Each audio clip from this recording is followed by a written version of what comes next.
जन सुराज के सूत्रधार प्रशांत किशोर अपनी बिहार बदलाव यात्रा के क्रम में आज बांका में बिहार बदलाव जनसभा को संबोधित करने पहुंचे। वेलहर के झामा मैदान में जनसभा को संबोधित करने के बाद उन्होंने पत्रकारों से बात करते हुए देश के प्रधानमंत्री नरेंद्र मोदी के बिहार दौरे के दौरान दिए गए बयानों पर निशाना साधा। प्रशांत किशोर ने पीएम मोदी द्वारा बिहार में राजद शासनकाल के दौरान पलायन का मुद्दा उठाए जाने पर कहा कि यह जनसुराज की ताकत है कि प्रधानमंत्री बिहार आकर पलायन पर बोल रहे हैं। उन्होंने कहा कि जनसुराज ने मांग रखी थी कि बुजुर्गों का पेंशन बढ़ाया जाए। इसके बाद ही 20 साल से बुजुर्गों को मिल रहा 400 रुपए का पेंशन बढ़ाकर 1100 रुपए किया गया। अब जनसुराज ने पलायन की बात शुरू की है तो यह मुद्दा उठ रहा है। साल भर के अंदर सभी लोग यही बात करेंगे कि बिहार से पलायन बंद होना चाहिए। बिहार का कोई बच्चा बाहर नहीं जाएगा और बिहार के युवाओं से ज्यादा ताकत किसी नेता में नहीं है। बिहार के युवाओं ने ठान लिया है कि इस बार शिक्षा, रोजगार और पलायन के मुद्दे पर वोट देना है। आगे उन्होंने पीएम मोदी द्वारा बिहार में घुसपैठियों की संख्या बढ़ने के बयान पर कहा कि ऐसा है तो इसके लिए दोषी खुद मोदी जी और गृह मंत्री अमित शाह और बिहार के मुख्यमंत्री नीतीश कुमार हैं। बिहार में नीतीश कुमार की सरकार है और मोदी जी की केंद्र में 2014 से सरकार है और बॉर्डर का नियंत्रण उनके पास है। वहीं प्रशांत किशोर ने एक सवाल के जवाब में जनसुराज सरकार के शुरुआती प्राथमिकताओं के बारे में स्पष्ट तौर पर जानकारी दी। उन्होंने कहा कि जनसुराज की सरकार बनते ही सबसे पहले 1 घंटे में फर्जी शराबबंदी कानून को खत्म कर दिया जाएगा। इसके अलावा 60 साल से ज्यादा उम्र के महिला और पुरुष दिव्यांगों और विधवाओं को 2000 रुपए मासिक पेंशन मिलने लगेगा। साथ ही 7 दिन के अंदर एक नया पलायन रोको विभाग बनाएंगे जिसका काम बिहार से बाहर गए युवाओं को बुलाना और उन्हें यहीं पर 10 से 12,000 रुपए के रोजगार की व्यवस्था करना होगा। यह विभाग सीधे मुख्यमंत्री के अधीन काम करेगा।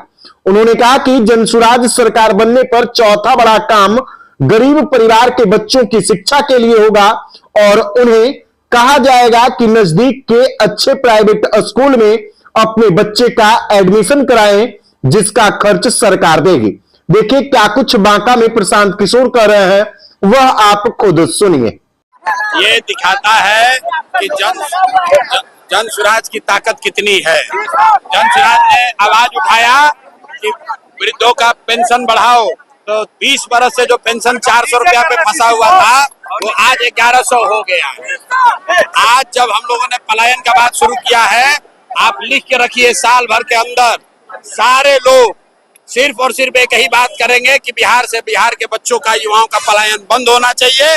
कोई बिहार का लड़का बाहर नहीं जाएगा। बिहार के युवाओं से ज्यादा ताकत किसी भी नेता का नहीं है।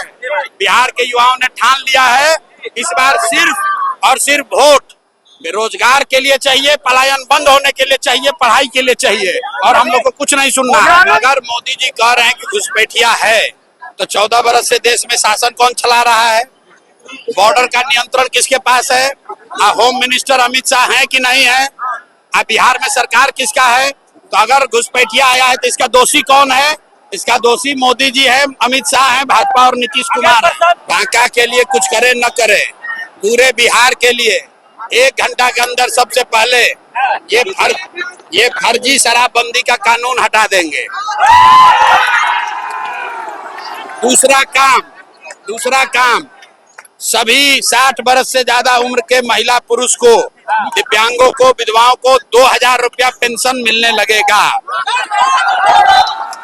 और 7 दिन के अंदर एक नया विभाग बनाया जाएगा जिसका सिर्फ और सिर्फ काम ये होगा कि जितने युवा रोजगार चाहते हैं, बाहर गए हैं, उनको बुलाकर यहीं 10 से 12,000 का रोजगार दिया जाए। मुख्यमंत्री के अधीन सीधे एक नया विभाग बनाया जाएगा, पलायन रोको विभाग, जिसमें किसी भी युवा को बाहर 10-12,000 रुपए के लिए नहीं जाना पड़े। पर्यटन के लिए तो जनसुराज क्या करेंगे? रुको यार, चौथा चीज, यहाँ पर जितने गरीब लोग हैं जिनके इलाके में सरकारी स्कूल में खिचड़ी बट रहा है, पढ़ाई नहीं हो रहा है, वहाँ पर लोगों को ये सुविधा दे दी जाएगी कि आप अपने बच्चे को प्राइवेट स्कूल में पढ़ाइए, उसका फीस सरकार भरेगी।